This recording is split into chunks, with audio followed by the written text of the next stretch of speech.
Paseando por tus calles me encontré. Muy buenas noches, un día más estamos con todos ustedes para analizar lo que ha venido ocurriendo esta semana y sobre todo en el día de ayer del debate de la Nación y las últimas noticias que han ido saliendo, que son importantes, lo que viene ocurriendo en este país, que al final parece ser que aquí cada uno, hay uno que gobierna y luego parece ser que cada uno hace lo que le da la gana, hablando claro y castellano, porque la verdad salen noticias que son un poquitín dolorosas para todos aquellos de la famosa y única Constitución que tenemos ahora, que es muy respetable, tiene que seguir valiendo y no está de más que algo se toque, pero el respeto ante todo a la Constitución española. No se la puede uno torear como se la vienen toreando, no la puede uno perder el respeto a las instituciones y yo creo que por primera vez en un tema de esto, toda la clase política que está representando al pueblo han coincidido en que ha sido una gran metedura de pata lo que este chico que ha salido ahora de la jornada ha dicho en tema del Parlamento. El Parlamento es un órgano del pueblo y hay que respetarle y hasta que no hay otras elecciones es lo que tenemos y es lo que hay y punto y final, nos guste o no nos guste, y eso no es una dictadura, es una democracia que se está llevando bien. A partir de ahí, hombre, ¿cómo serán las cosas que están saliendo? Que hay algún sujeto, pues no tiene otro nombre, que dice, si yo tuviera un hijo no quisiera que fuera de Podemos, y lo dice Willy Toledo. Y a partir de ahí habría que estar en Bruselas defendiendo lo que había que defender, y el líder de ese partido no ha ido por hacer un mitin sin preguntas ni respuestas a lo de los ciudadanos quieren saber.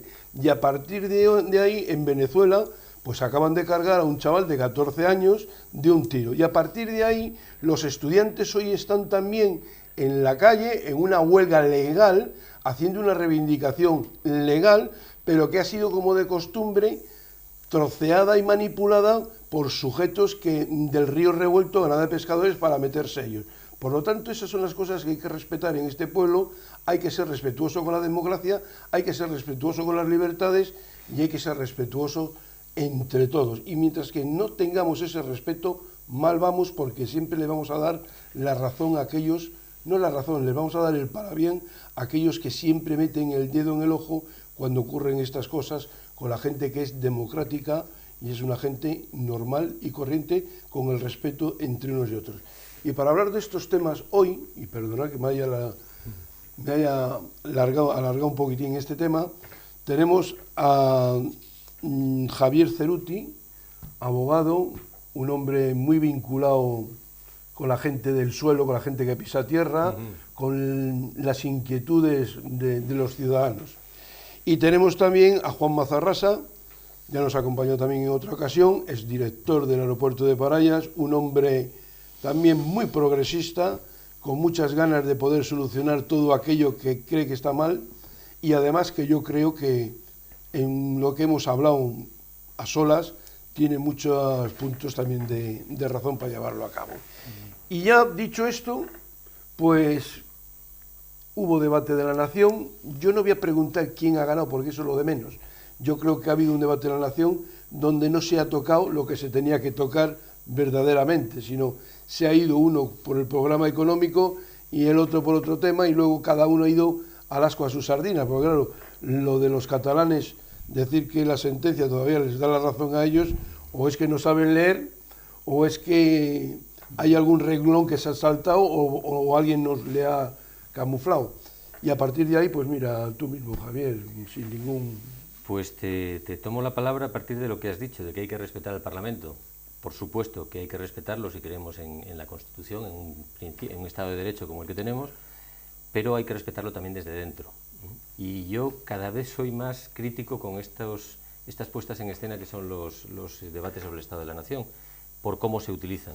En un debate sobre el Estado de la Nación se debería hablar de lo que has hecho, de lo que quieres hacer y puedes, y de lo que quieres hacer y no puedes, plantear futuro y hablar un poco del pasado. En realidad se convierten, y sobre todo cuando hay unas elecciones a la vista, como ocurre en este caso, en debates electorales, en mítines, en declaraciones que enfervorizan solo a los fervorosos, a los militantes de tu partido y que enfadan a los demás. Y no nos no nos llevan a nada. A mí ni siquiera cuando no hay elecciones me gustan ya estos debates, prefiero dejar reposar el tema y leer tranquilamente a lo largo de la semana qué se ha propuesto, qué se ha dicho y cómo han contestado los otros, en fin, conocer la verdad de las cosas. Los datos que ha dado Rajoy, pues solo sé por encima que dice que todo va muy bien, que aquí nunca ha habido ningún recorte, que nos hemos esforzado para que el futuro sea maravilloso, y yo eso no me lo creo. Y estoy esperando a que los otros poco a poco vayan sacando la contestación a los datos supuestamente objetivos en los que ha basado esas declaraciones. Puede ser entretenido, conozco gente a la que le divierte este debate, que tiene mérito, para casi como ejercicio sociológico, es decir, ver cómo un líder emergente como es Pedro Sánchez intenta coger las riendas de su partido dentro del debate. O sea, era un debate no solo en el que se enfrentaba al presidente del gobierno, sino en el que intentaba coger una legitimación con los suyos. Con los suyos, y que parece que no le reconocen pese a haber sido elegido democráticamente también. En fin, es lo que digo, ¿no? Yo desde luego no tengo tiempo para dedicar 2 días para oír eso. He oído a un señor en la radio hoy que presumía de que lo había hecho, enhorabuena, pero creo que para lo que más sirve es para esto, para enfrentar un poco más a la gente y después aprovechar y sosegadamente valorar las cifras. Esa es la diferencia entre los que no estáis jubilados y estáis corriendo todos los días. Muy bueno. Y los que somos jubilados, que sea, ¿no? Que podemos dedicarle horas a estos temas, ¿no? En efecto, no, yo lo he seguido bastante, no completo, pero bastante, ¿no? Sí, es normal, yo creo que es lógico en una democracia en estos momentos que con un año absolutamente electoral, con 4 convocatorias importantes, no de cualquier tipo, ¿no?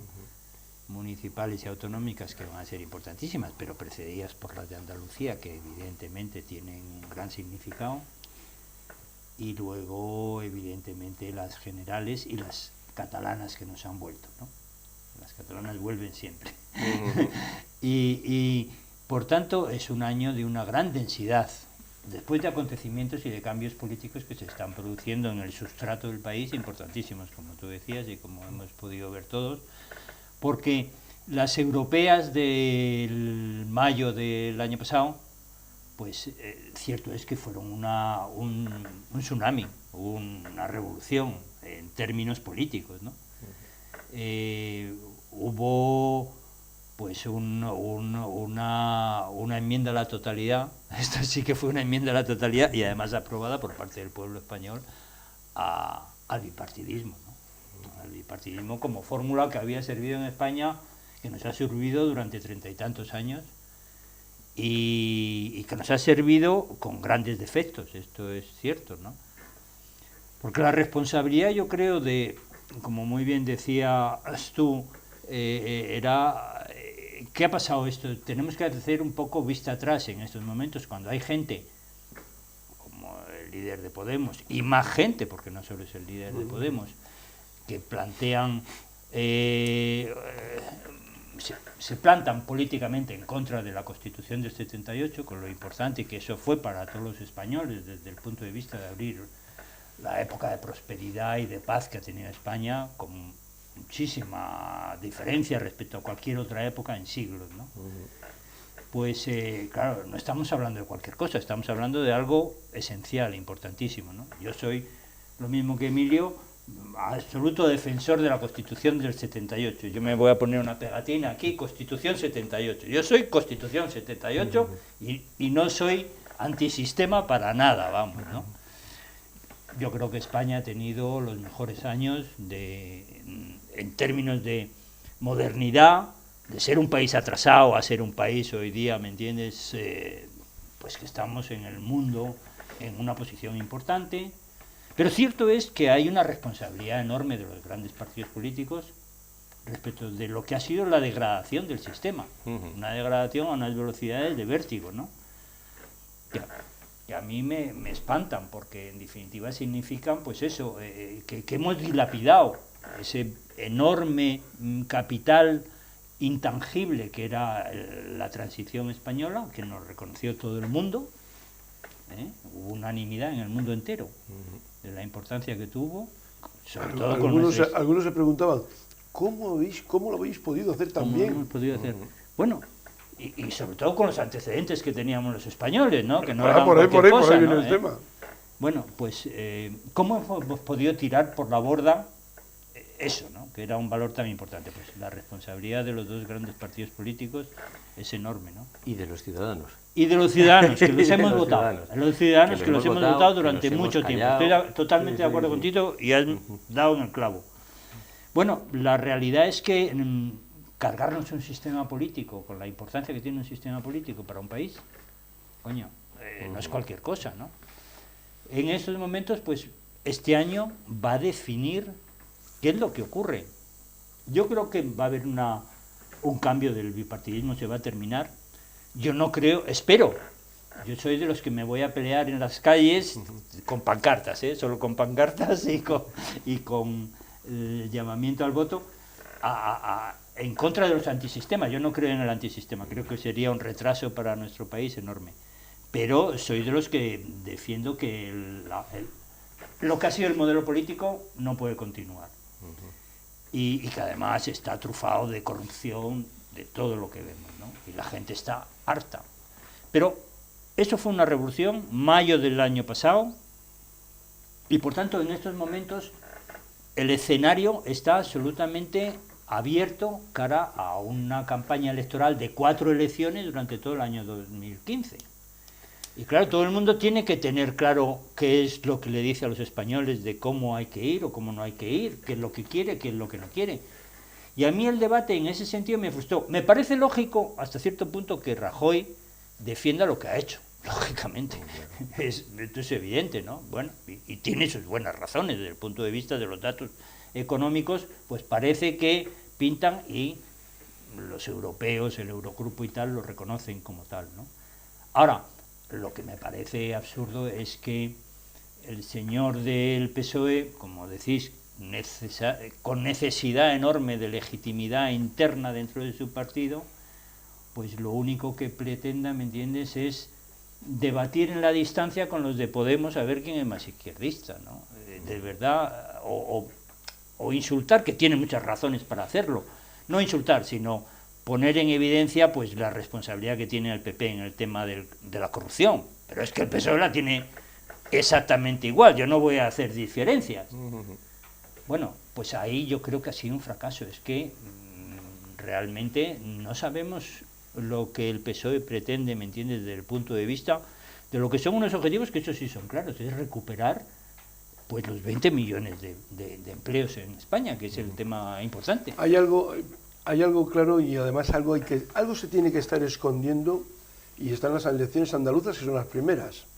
Y cuando Susana, la presidenta de Andalucía, no quiere un debate en la 4 con el líder del PP, ni en televisión española tampoco, a mí me da que pensar. Me da que pensar porque son los dos máximos dirigentes, o los dos máximos es quien gobierna y oposición.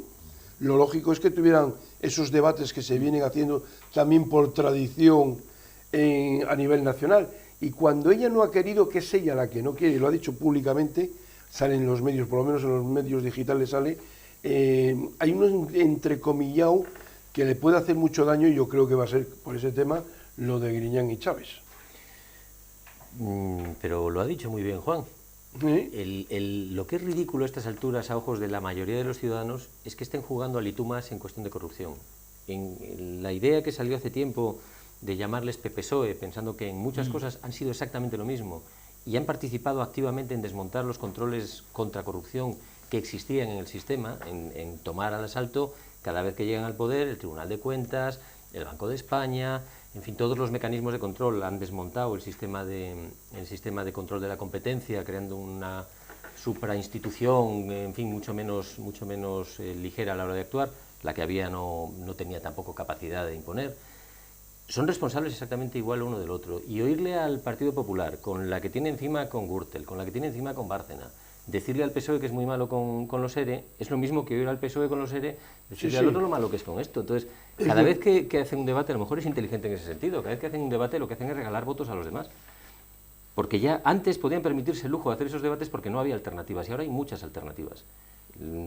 Tienen demasiado poco tiempo como para ser sólidas, Hay una que ha despuntado ya en unas elecciones, que es Podemos, hay otras que están decidiendo a ver qué es lo que hacen en el futuro, que son UPyD y Ciudadanos, claramente para el otro espectro ideológico, y como estos sigan tirándose garrotazos con lo que todo el mundo sabe que afecta por igual a los dos, regalo de votos para los demás. Sí, no, eso es cierto.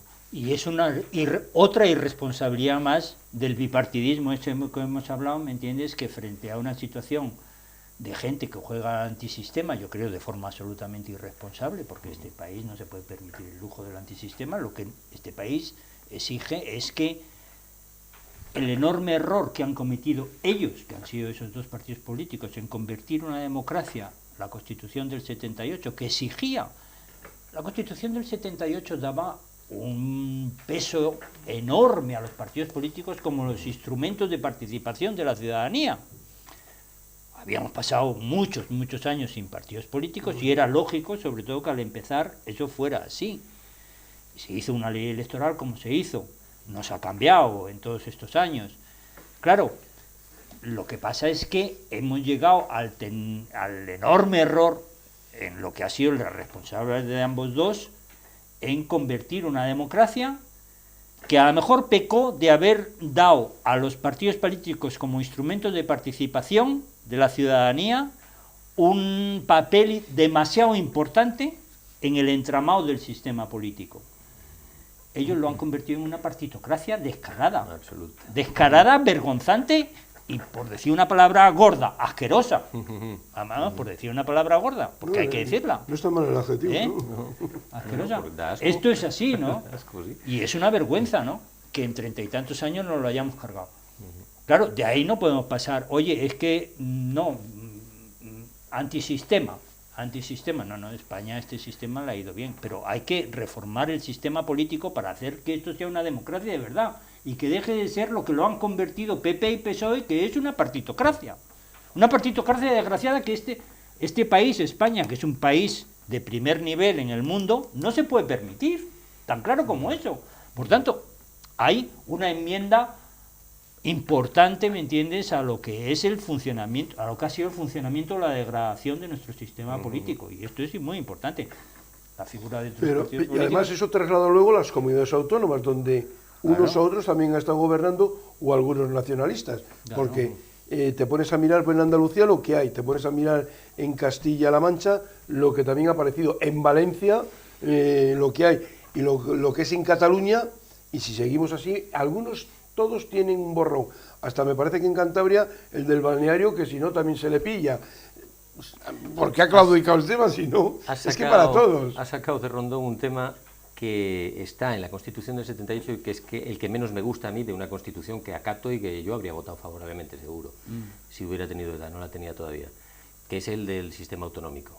El decir sí pero no, el no haber perfilado exactamente, el no haber tenido la capacidad de llegar a un acuerdo que cerrara cuál era el modelo exacto, y el que a lo largo de todos estos años hayamos tenido esa carrera por ampliar las competencias unos y otros, y las luchas entre unos y otros, ha conseguido fragmentar el mercado, fragmentar el espacio político, fragmentar todo, hacer que de hecho España no sea un país, sino una mezcla, una suma de diversas realidades, y eso es algo que yo creo que hay que enfocar. Es decir, respeto a la Constitución del 78 no quiere decir no tocarla, quiere decir llegar a grandes consensos que permitan establecer unas reglas de juego que sean satisfactorias pensando en el futuro. Estando totalmente de acuerdo contigo en la visión de ese mare magnum que nos creó un título octavo de la Constitución, que, siendo importantísimo para mí, ese título octavo de la Constitución es la parte más importante de la Constitución, desde el punto de vista que significa la arquitectura de nuestro país. La arquitectura de España está ahí plasmada, en una descentralización del poder político en regiones y nacionalidades. Evidentemente, el cachondeo que ha supuesto, el tema de que los temas no estaban cerrados desde el punto de vista competencial, etcétera, etcétera, ha creado una deriva enorme, ¿no?, con todos los enormes costes que ha tenido de todos los puntos de vista, ¿no? Eso, en una reforma de la Constitución, o no, bueno, entiéndeme, es que a lo mejor no se necesitaba una reforma, hubo una ley en un momento determinado que estuvo pactada por PP y PSOE, que eso lo hicieron bien, la LOAPA famosa, en la que se pretendía poner orden a aquel mare magnum, ¿no? Pero, sin embargo, bien, desde el punto de vista del Tribunal Constitucional, aquello chocaba en algunos aspectos con lo que era el propio texto de la Constitución y bueno, nadie hizo nada, de acuerdo. El Constitucional ha dicho que esta ley no se puede aprobar, no va adelante, bien. Y esos problemas, pero yo en este caso, sabiendo que hay un trasfondo de mucha gente en nuestro país que ve con problemas todo el lío que se ha montado en las regiones y en las nacionalidades, yo soy defensor a ultranza del título octavo de la Constitución. Yo creo que nuestro país, en su larga historia, nunca jamás vio en un periodo de tiempo tan corto, en términos históricos, un reequilibrio territorial de la fuerza que ha tenido, ¿me entiendes?, estos 25 o 30 años de marcha del título octavo de nuestra Constitución. Lo que pasa es que ha sido luego mal utilizado. Bueno, ha sido mal utilizado, pero claro, por las dos hay partes. que echar la vista atrás, ¿no? Porque España era un país, yo he estado en Extremadura en los años 70, y en Extremadura en los años 70 y 80, a principios de los 80, en una población de 20.000 habitantes no había instituto, ¿eh? Es que no había instituto. Es que los chavales no tenían dónde ir a estudiar y no había un centro de salud o algo que se le pareciera. Había un médico del pueblo, punto. Claro. Y campanarios 2 o 3. Y campanarios muchos, exactamente. Esta era la realidad de gran parte del sur de España, de Andalucía y de Extremadura, etcétera, ¿no? Claro, eso ha cambiado radicalmente en este país. Eso ha sido posible porque había gobernantes responsables ante sus ciudadanos, ¿me entiendes?, de que aquello tenía que cambiar. Por tanto, balance, porque es importante hacer balances cuando estás hablando de un tercio de siglo. Oiga, el título octavo de la Constitución ha sido el instrumento más importante que ha tenido España en un reequilibrio territorial que se había convertido en un problema histórico de España, después de la Reconquista.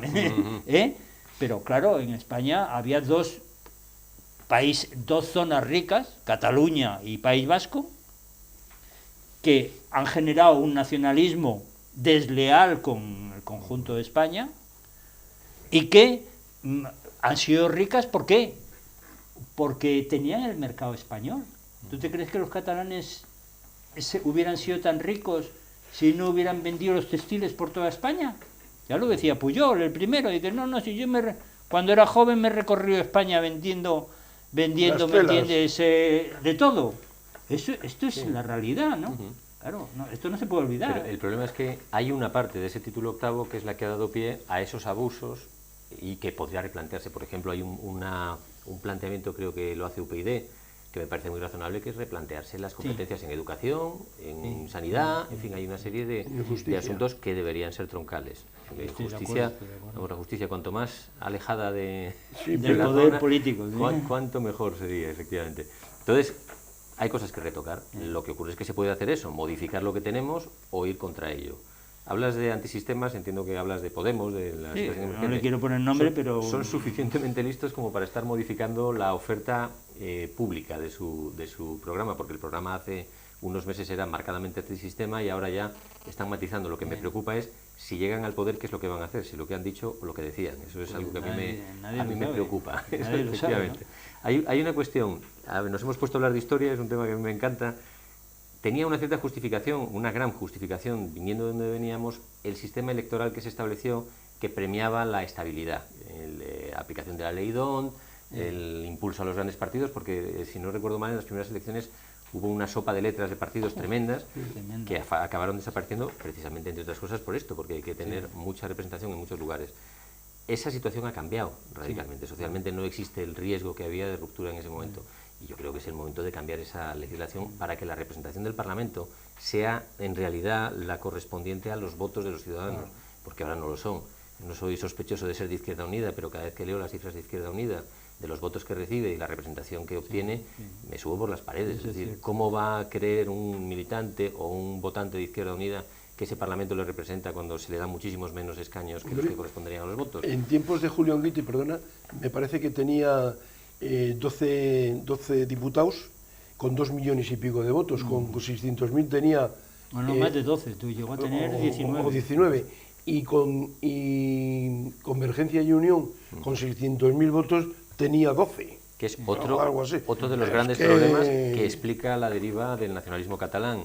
Esos votos eran necesarios para que el partido mayoritario gobernara en muchos casos, y ha hecho que se pusieran de rodillas delante de exigencias que cualquiera veía. Ahora parece que se ha descubierto el mundo de repente, que qué malos son los nacionalistas catalanes, pero es que te coges revistas políticas de hace 20 años y había mucha gente que avisaba, cuidado, que esto no tiene freno. Lo que pasa es que hay un debate pendiente, y no creo que desgraciadamente se vaya a resolver pronto, entre un sistema electoral tipo anglosajón que tiene unas grandes ventajas, sobre todo porque las personas que son los representantes del pueblo, los diputados que se eligen, es que es una maravilla. Yo he vivido en Inglaterra algún tiempo y he tenido ocasión de conocer aquello en profundidad, y claro, es que pasan revista frente a los 100.000 porque son del habitantes de la circunscripción de la que forman parte. De su distrito. Claro, lo que pasa es que en Madrid se eligen 30 y tantos diputados, 15 del PSOE, 15 del PP y 2 de otras cosas, y nadie sabe los nombres de esos 30 y tantos, ni de tu propio partido, ¿no? Claro, esto es una vergüenza, esto solo pasa en España, desgraciadamente. Claro, los sistemas proporcionales pueden llevar a esos casos, ¿no? Sin embargo, los sistemas mayoritarios, hay una responsabilidad personal que es ineludible en un sistema, yo creo, de representación política, ¿no? Hay otro sistema, que es el que yo creo que se debería estudiar, el alemán, que el alemán hace una mezcla mixta, y donde prácticamente el 50% de los representantes en la Cámara alemana son por vía proporcional unos y por vía mayoritaria, donde la responsabilidad de la persona, el que sea, es ineludible frente a sus electores. Claro, entonces ahí, a ese ya no le puede venir el Alfonso Guerra de turno, por ponernos algo que entendemos todos, ¿me entiendes? Con el que se mueve y no sale en la foto. Sí. Se ha terminado ese cachondeo, ¿me entiendes? Porque ese es uno de los males de nuestra democracia. Absoluto, es uno de los problemas, la falta de democracia interna de los partidos y el que haya una cúpula de poder que decide si vas o no en las listas, zumba. Es tener controlado evidentemente a la gente. Es todo lo contrario del sistema que funciona en el mercado o en la empresa, que asciendes si eres competente. Aquí no, aquí asciendes si eres competente para hacer la pelota, para bajar la cabeza, para jurar fidelidad. Y esto sí es un problema importantísimo, ¿no os dais cuenta? Yo que he vivido 35 años en un partido y por tanto sé de lo que hablo, no estoy hablando de periódicos, estoy hablando de haberlo vivido en mis carnes, ¿no? Que se dice. No te puedes hacer ni idea, esto es todo menos democrático, ninguno de ellos, ¿eh? Que sí, está claro. El PSOE, pero vamos... Pero en definitiva estamos hablando de la Constitución, estamos hablando del sistema político, como los escogemos, pero nadie le pone el cascabel al gato para decir esto hay que modificarlo, porque en la calle ya se viene oyendo y se viene diciendo lo que aquí ahora mismo estamos comentando y hablando, ¿no? Que es que el sistema anglosajón es lo más próximo que se oye decir, porque te responsabilizas de tu... Pero tiene un problema también. Sí. Un 51% frente a un 49% significa toda la representación. Eso es. Por eso, pero que es que al sin final ser ningún experto, el alemán huele mejor. Llegar a un tema de estos, el alemán, estoy hablando de que al final aquí hace falta cambiar el tema. Sí. Las listas no pueden ser listas y que se conozca, porque ni los mismos militantes a lo mejor conocen ni al cabeza de lista. ¿Y los votantes? Menos, estoy hablando... Bárcena, yo sospecho que fue el senador más votado en de Cantabria, porque no le conocía a nadie. De todos estos años, el senador más votado de Cantabria, no conocía a nadie. El que quería votar pero PP, Javier, que votó PP, y este Javier, no me cae bien, si el aquí otro ha venido, no, a este no le conozco. Aquí ha venido Bárcenas, ha venido la señora Tocino, ha venido Rubalcaba, ha ido por Cádiz. Quiero decirte que al final la gente, ellos lo manejan de tal manera que además se hace sangre en regiones como esta para poner a alguien de Madrid o de otro sitio, que nada tiene que ver con eso. El tema es que hay que cambiarlo. Se dice que la economía también, hemos dicho que Rajoy ha defendido lo suyo. Yo, por lo que he trabajado durante muchísimos años, siempre que se hacía la plataforma, todo el mundo digo, a ver, tú que eres de la empresa, tú que estás en el comité, tú que tienes medianamente los balances, y mejor que los balances, lo que tú ves que entra y sale. Estamos en disposición de... Ahora mismo los mismos empresarios están reconociendo, aunque no se está notando mucho, pero ya se está viendo que se venden más coches, se han vendido más camiones, el sector turístico sigue moviéndose, ha habido más gente de afuera, quieras o no quieras, son temas económicos que están ayudando a sacar la cabeza de donde la teníamos. El tema es que hay que seguirlo manteniendo, y hay que seguir. Lo que pasa que, claro, tenemos 5 millones de parados, en esta región tenemos 56.000, tenemos un subsidio, un 426 euros que te dan, que a un padre de familia eso no le llega, y a mí se me cae la cara de vergüenza cuando dice, me parece muy bien lo que estáis denunciando una cosa y la otra, pero hombre, que es que yo sé que un diputado tiene 1.800 y pico euros de dietas, y yo tengo un salario base de 640 y tantos euros. Hay cosas que en este país, Javier, habría que darle un vuelco. La primera. Y para terminar, Perdón. termino. El problema de esto que lo mantienen los partidos que gobiernan, en este bipartido, tanto el PSOE tal igual, con los pactos siempre que hacen de sacar dinero o bien para el PNV o bien para Convergencia y Unión. Y así estamos, porque lo venimos lastrando desde que se hizo esto. Claro. Dos cosas. Primero, empiezo por la última, Empieza por donde que es más quieras. rápido, la de los nacionalistas. Uno de los defectos de nuestro sistema es consentir que haya una parte de España que paga menos impuestos que otra. Sí, Eso es absolutamente inaceptable. Y estoy esperando que venga Europa a rescatarnos, esta vez sin condiciones, para imponer la unidad de mercado fiscal, La unidad fiscal en toda Europa. Solo lo conseguiremos si vienen desde Europa, porque aquí no tenemos, por lo que se ve, ni el valor ni la capacidad de defender lo que es justo, que es que yo pague lo mismo si vivo en Casturdiales que si vivo en Baracaldo, y no está pasando lo mismo. Otra cuestión, hablabas de los subsidios de 400 euros. ¿Sabes que el salario más habitual en España ahora, según las últimas estadísticas que he leído, que lo tienen 3 millones de personas, es de 600 euros? 3 millones de los trabajadores del mercado español cobran Sí, le he dicho 600. 646. ¿A qué me lleva esto? Continuando con lo que decías tú, a que tenemos que conocer la verdad. Es algo con lo que ya aburro a la gente. Nos están vendiendo la regeneración de un mercado de trabajo que está, o ha estado mucho peor de lo que nos han contado.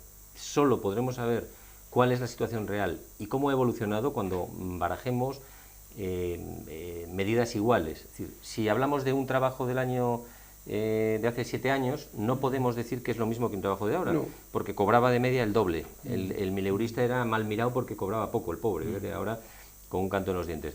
Entonces, yo ahí hago una llamada a los sindicatos, a los economistas, a la gente que tenga interés en esto, para crear unidades de medida homogéneas, que hablemos de horas de trabajo, por ejemplo, y que sepamos de verdad si estamos saliendo o no, porque yo cuando oigo hablar de que se han creado 50.000 empleos o 100.000 empleos, y sé que son estos, y oigo las declaraciones de la OCDE diciendo que en España ha crecido el número de empleos con salarios de pobreza como la espuma, y, en fin, no veo esa maravillosa recuperación de la que nos están hablando. Cuando uno cobra 600 euros, ¿qué va a consumir? Se le va a ir en pagar a las 4 de siempre, el agua, la luz, la casa y la comida, y punto. ¿Qué va a consumir? ¿Cómo vamos a renovar? Que los estudios del Banco Bilbao dicen que el día 24 de cada mes a los mileuristas no les llegan los 1.000 euros. El día 24, si tienen tarjeta, ya están sacando a crédito, a cuenta. Ese es el tema. Claro, yo creo que no podemos perder de vista que en España tenemos una suerte, y es que hemos conservado instituciones sociales de la solidez de la familia como elemento fundamental. Alguno recordará lo de familia, sindicato y cómo era el otro. Sí, pero cierto, y todo eso da para poder hacer todo tipo de comentarios, pero esto es cierto, ¿no? Si no hubiera sido porque los abuelos tienen una pensión, ¿me entiendes? Este país no hubiera sobrevivido, hubiera explotado, esto es cierto, ¿no? Dicho esto, hemos sido capaces de mantener lo que es lo fundamental del estado de bienestar. Nuestras pensiones han seguido funcionando. No nos olvidemos, aquí no hay que engañar a la gente, ¿eh? Llevamos las 3 últimas pagas extraordinarias de la pensión se han pagado con el fondo de reserva. Se han pagado con el fondo de reserva. No engañemos a nadie, ¿eh?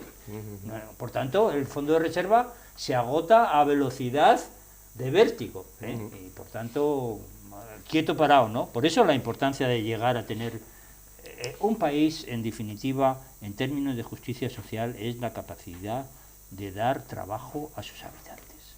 Esto a mí me lo enseñaron, ¿me entiendes?, hace mucho tiempo, y lo tengo clarísimo. Por tanto, si hay una política social de verdad, es que la gente tenga, ¿me entiendes?, trabajo. Esta es la realidad. Y cierto es, tendrá un trabajo mejor o peor. Pero lo importante es que tenga trabajo, porque tú dices, es que el 25 los bancos dicen que no, se les ha terminado la gasolina y no hay historia. Sí, es cierto, y empieza a funcionar los mecanismos de solidaridad social que en este país tenemos, como son, pues que el abuelo sigue cobrando, ¿me entiendes?, la pensión, y estupendo que la cobre, ¿eh?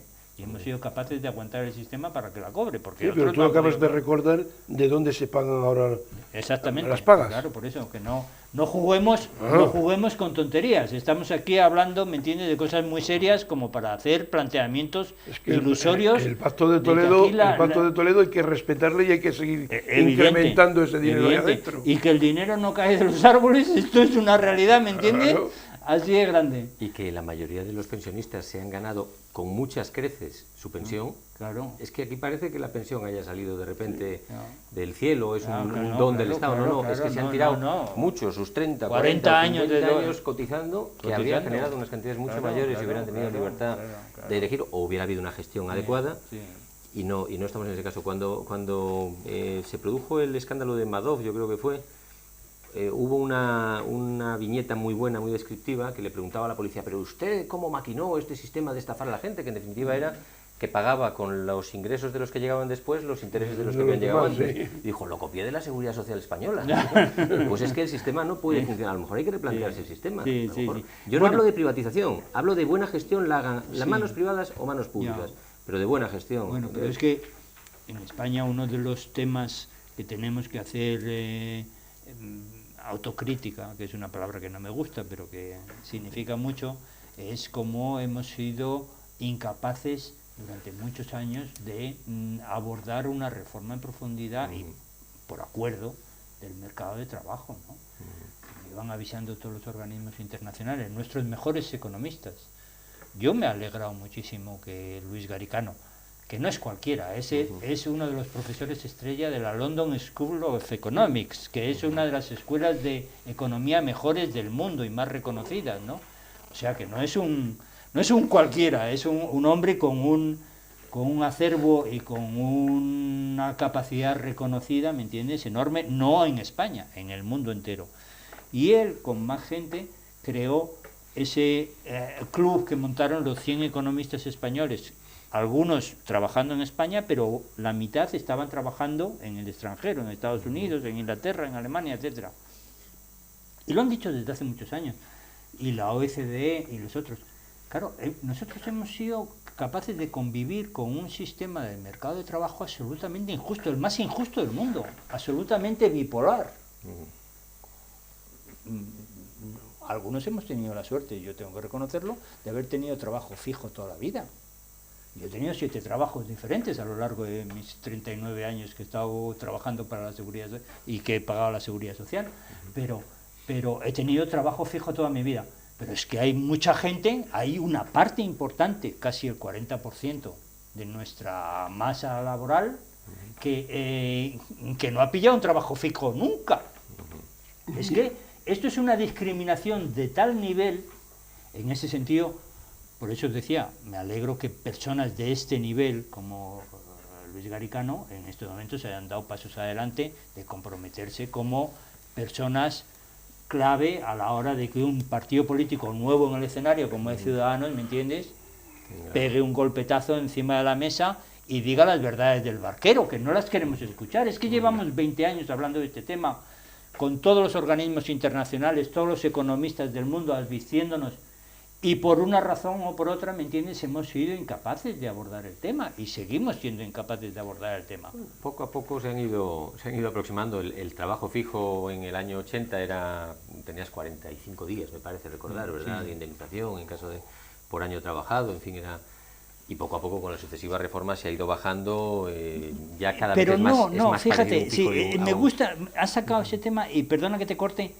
No, el problema en España desde el año 80, cuando se creó el Estatuto de los Trabajadores, yo en aquellos años estuve en la UGT, en la ejecutiva de UGT, y conocí muy bien el problema, en España había 2 despidos. El despido improcedente, que es cuando un empresario despide a uno porque es el jefe y punto, y me caes mal, te despido, o el despido por causas objetivas, que causas objetivas eran de siempre, tecnológicas, porque cambia un sistema de producción, organizativas, porque una fábrica la conviertes en 3 fábricas o viceversa, o, bueno, y entonces había un despido objetivo que era 20 días por año. Lo que pasa que la estadística nos decía que durante 30 y tantos años de aplicación de eso, más de 30 y tantos años, pues eso fue desde el año 80 hasta ahora, era irreal.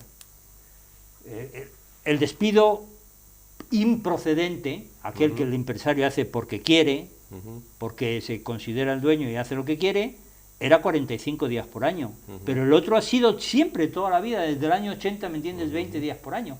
Lo que pasa es que como era imposible probarlo, porque los magistrados los mandaban todo, ¿me entiendes?, al cubo de la basura, pues entonces al final el pequeño empresario sobre todo decía, no, vamos a pactar, y yo, ¿me entiendes?, 45 días por año, punto. Pero hay que ser realistas respecto de que el sistema no se ha cambiado en su esencia, que era despido procedente y despido improcedente. Despido procedente por causas objetivas, tecnológicas, organizativas. Pero a lo que me refería es a que ese número de días con que se indemnizaba ha ido bajando progresivamente, primero para todos, luego para grupos especiales, y poco a poco en ese sentido se ha producido un acercamiento.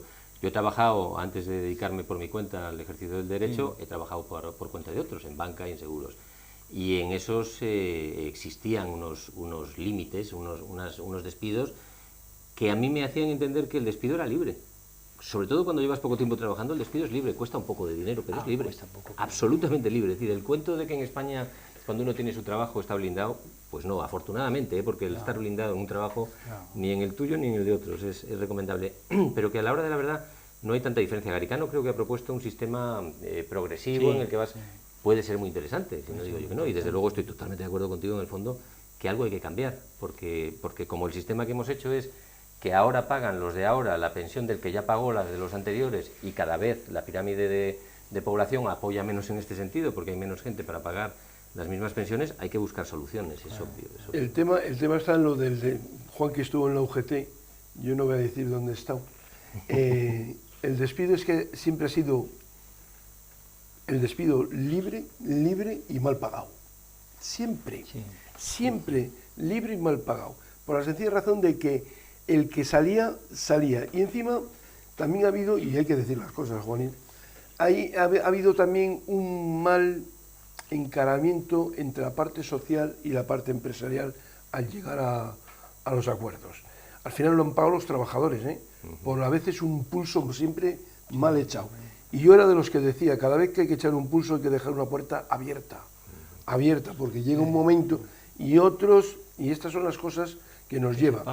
El Pacto de Toledo, que es lo que más nos puede preocupar ahora, hay gente especializada en el tema, pero lo que tú decías y yo también, las cosas cuando se ven hay que decirlas y hay que dar los argumentos y cotejar unas cosas con otras para que esa caja no vaya al declive, no vaya. Y lo que no se puede hacer uno es poner la cáscara esa de la tortuga gigante y no querer moverse ni ver las cosas por la cosa de que perjudicamos a los trabajadores. Pero no, me parece a mí que se está perjudicando a los trabajadores, pero por no tocarlo. Por no tocarlo, porque es que estas cosas son tan delicadas que hay que tener mucho cuidado, pero también así hay que moverlo. Hay que ser realistas. Yo lo digo porque yo trabajo en ese tema mucho tiempo y soy de los que digo, hombre, hay cosas que no se puede pasar al largo por ella. La reforma laboral, y es de vergüenza, y lo digo con todos los puntos ahora sí, la reforma laboral se ha criticado por todo el arco parlamentario menos por quien la aprobó. Pero la ha utilizado todo el arco parlamentario y los mismos sindicatos de clase social, que es una verdadera vergüenza, y luego lo han pactado o lo han querido decir en vez de 32 días, en vez de 30, 33, pero, hombre, de decir, pero ¿a qué túnica te estás poniendo y en qué carnaval nos estás llevando? Es lo que hay que zanjar el tema. Desde luego no refuerza la credibilidad de los sindicatos el que sabemos que en Cantabria lo han hecho, hayan utilizado la reforma laboral para pagar menos. Algunos lo han sufrido en sus propias carnes. No, tú has sacado otro tema que me gustaría comentar, que es importante, que es el de Izquierda Unida, ¿no? Yo la verdad es que creo que los de Izquierda Unida no es que me den pena, porque ya todos somos mayorcitos y cada uno aguanta su vela, ¿no? Por así decirlo, ¿no? Pero que en estos momentos es un partido que por lo menos tiene una legitimidad que nadie... Yo no estoy de acuerdo con sus planteamientos políticos y económicos, etcétera. Pues si te enteras lo que ha hecho hoy... Pero lo que me parece una vergüenza para la gente que les ha estado apoyando, una parte X de la población en momentos unos y en momentos otros, que en estos momentos estén siendo el caballo de Troya, ¿me entiendes?, de los antisistemas, ¿no? Yo digo, pero ¿qué criterios ha habido? ¿Cómo puede ser, ¿me entiendes?, que un partido político que lleva desde la transición jugando un papel importante en el esquema español en estos momentos se allegue a ser un caballo de Troya, ¿me entiendes?, de unos antisistemas que vienen de su propio cuerpo? Sí, sí, sí. Yo no lo entiendo, la verdad. O sea, a mí me alucina, ¿no? Seguramente muchos dentro de Izquierda Unida lo están viendo y no se lo creen, porque está Ya, siendo no una se lo operación creen, de desmontaje desde dentro verdaderamente chocante. ¿Sí? ¿Qué es lo que pasa hoy? No, hoy no, ha sido ayer concretamente. A mí es que yo creo que Izquierda Unida ha perdido el norte. El norte, el sur, no sabe por dónde anda. Yo lo siento mucho, porque yo tengo mucha amistad con Jorge, con Crespo, y a veces hablamos de estos temas. Yo he estado con mucha gente de Izquierda Unida, he ido que nada tenía que ver lo de Izquierda Unida, a la Casa de Campo en septiembre, a los mítines del Partido Comunista. Yo nunca he sido afiliado del Partido Comunista, pero bueno, eso son cosas que si hubiera sido... Y yo me acuerdo que algunos comunistas decían, y algunos de los comunistas de los de Gallego, de los... ¿Cómo era aquello? De Gallego, sí, del Partido Comunista de los pueblos de España, decían, nunca nos hemos llevado mejor que cuando Franco vivía, porque debían de ser una piña. En el momento en que era igual, empezó, decían una ellos. Piña y tenían una cúpula que si te movías... Eso es bueno, lo decían ellos. Pero miren, ayer mismo en el Parlamento Europeo, Izquierda Unida y Podemos han avalado al señor Maduro en la recesión que está haciendo contra el pueblo.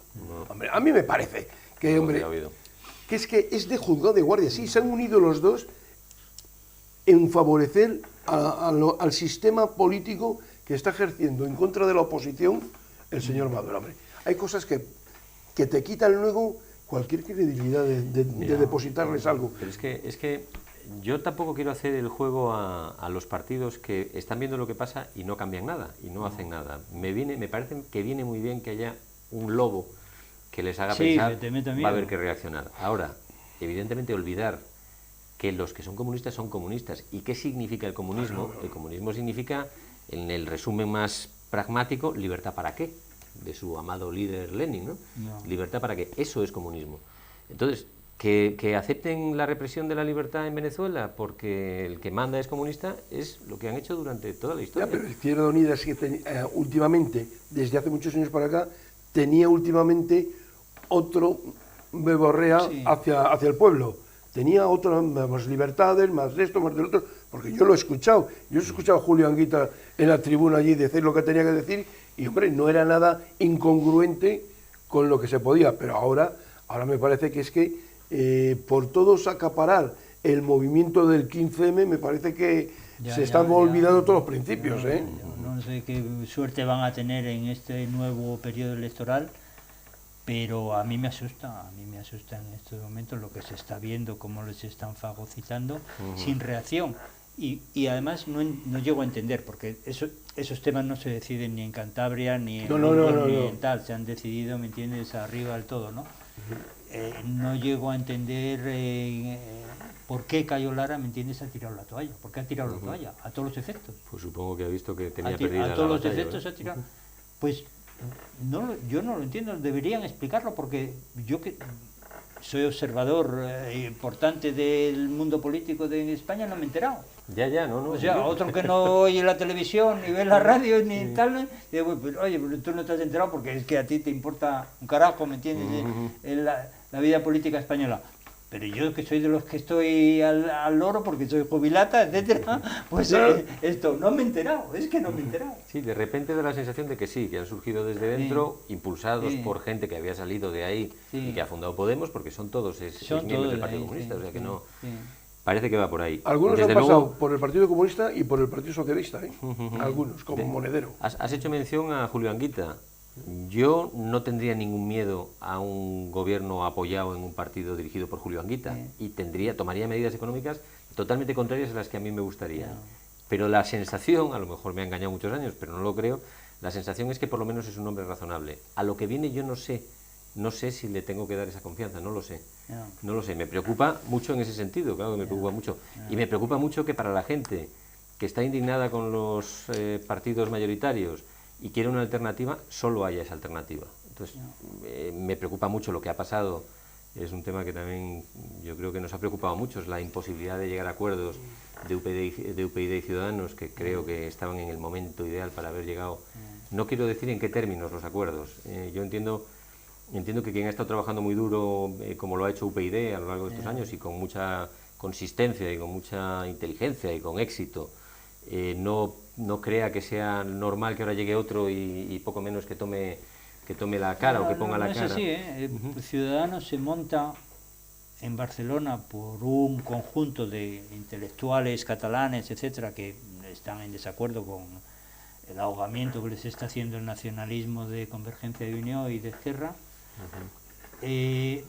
Casi a un año antes que nazca UPyD. Sí, no estoy hablando de que Ciudadanos sea nada. Lo que sí digo que a nivel nacional, en esquema, en organigrama nacional, están en pañales. Eso es evidente, eso desgraciadamente es evidente. Me parece que aportan la ilusión que necesita ahora el votante enfadado con los de siempre, que no sea de izquierda, que no sea de una izquierda muy pronunciada, que es la que acogería Podemos.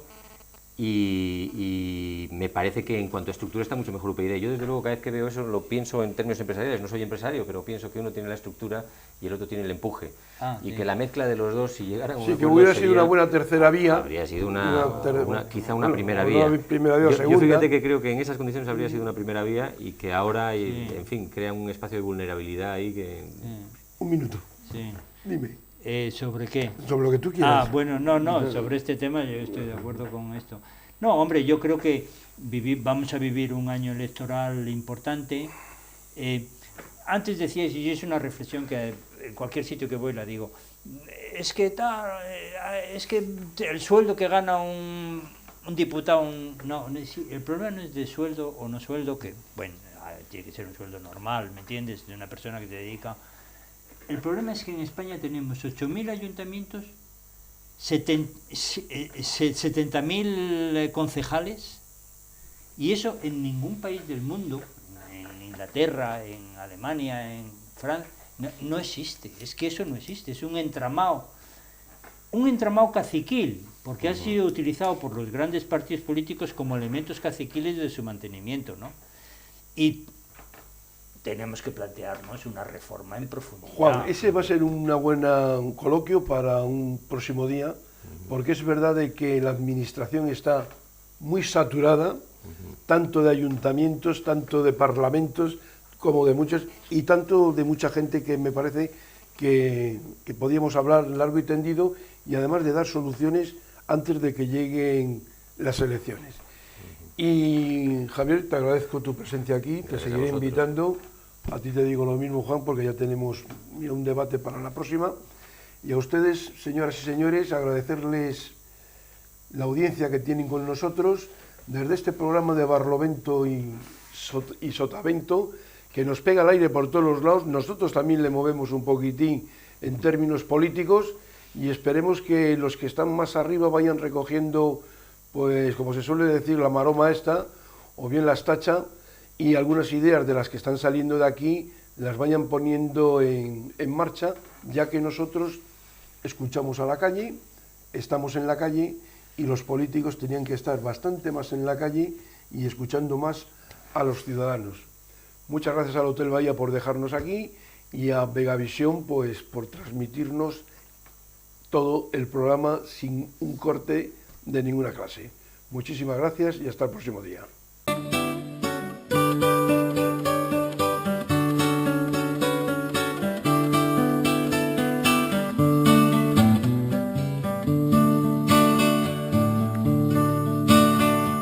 Paseando por tus calles me encontré